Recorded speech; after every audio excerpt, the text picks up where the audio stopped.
আপনার টাকা আপনার কাছে রাখেন বলে রুমে চলে আসলাম। আর আব্বু চিল্লাচিল্লি শুরু করে দিলে আমি ফ্রেশ হয়ে পড়ার টেবিলে বসলাম। আমি সোজা পড়ার টেবিলে চলে আসলাম।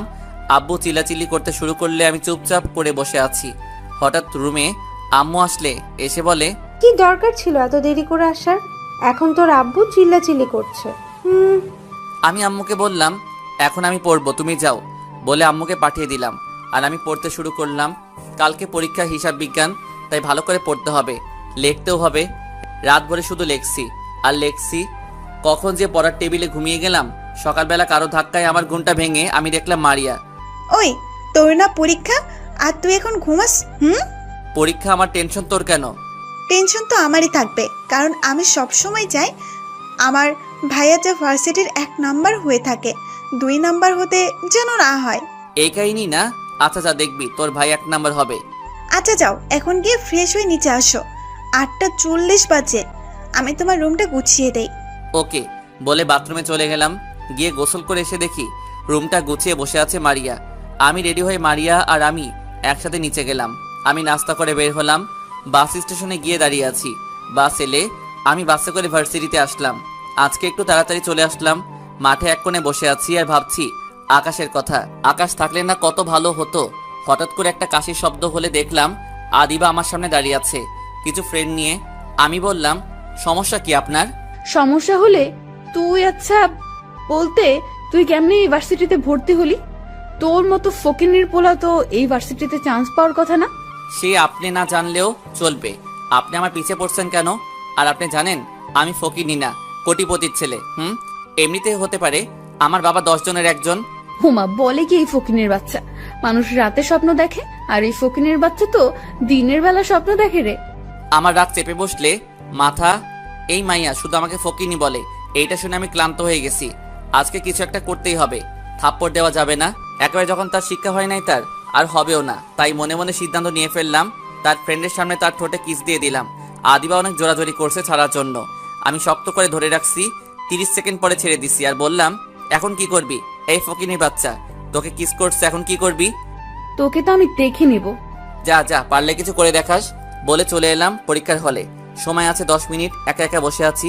হঠাৎ করে একটা মেয়ে আসলে বলে, হাই, আমি জান্নাতুল ইসলাম ঈশা। আবির আহমেদ আদি। আমরা কি ফ্রেন্ড হতে পারি?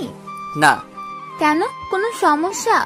আদিবা আপনাকে আমার কাছে পাঠাচ্ছে প্রতিশোধ নেবার জন্য, তাই না? আপনার কি তাই মনে হয়? আর আমি কারো হুকুমের চাকর না, ওকে? ফ্রেন্ড হতে হবে না। ওকে ওকে, আপনি রেখে যাচ্ছেন কেন? আমরা এখন থেকে ফ্রেন্ড, ওকে?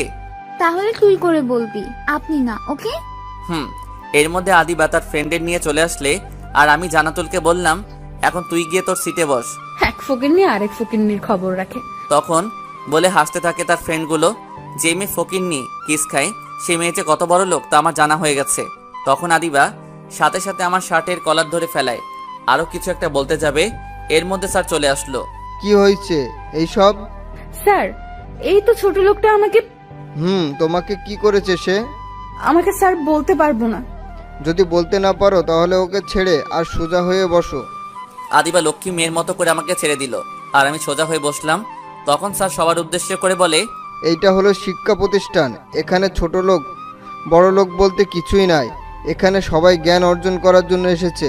তুমি বড় লোক বলে আরেকজনকে ঘৃণা করবা তা না, সবাই এখানে মিলেমিশে থাকবা।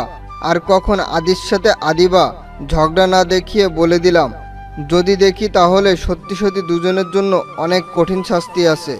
আমি স্যারের কথা শুনে চুপ হয়ে গেলাম। আর এই বজ্জাত মেয়ে থেকে একটু দূরে থাকা ভালো। স্যার পরীক্ষার খাতা আর প্রশ্ন দিলে আমি প্রশ্ন পেয়ে ভালো লাগছে, কারণ আজকে আমার সব কমন পড়েছে। আমি মন দিয়ে লেখা শুরু করলাম। হিসাব বিজ্ঞান, এই টাকা নিয়ে মাথা গরম করে পরীক্ষা দেওয়া যায় না, ঠান্ডা মাথায় লিখতে হয়। জাবেদা ছিল তাই সহজ করে নিলাম। তারপরে নগদ ছিল তাও করে নিলাম। তারপরে খতিয়ান করে নিলাম। বাট খতিয়ান করতে গিয়ে অনেক সমস্যায় পড়তে হয়েছে আমার। পিছে ছিল জান্নাতুল, তাকে বললাম সবকিছু কি ঠিকভাবে দিছে কি না। জান্নাতুল বলে খতিয়ান সমস্যা। আমি জান্নাতুলকে খতিয়ানটা করার জন্য সাহায্য করলাম। এইভাবে সবগুলো উত্তর সুন্দরভাবে করে নিলাম। আর দেখলাম আদিবা কাটাকাটি করা শুরু করে দিছে আর আমার দিকে আর চোখে তাকায়। চোখে চোখ পড়তেই আমরা দুইজনই চোখ নামিয়ে নিলাম। স্যার যথাসময় সবার খাতা নিয়ে নিলে আমি বের হলাম পরীক্ষার হল থেকে। তখন জান্নাতুল বলে, আদি, মাঠে একটু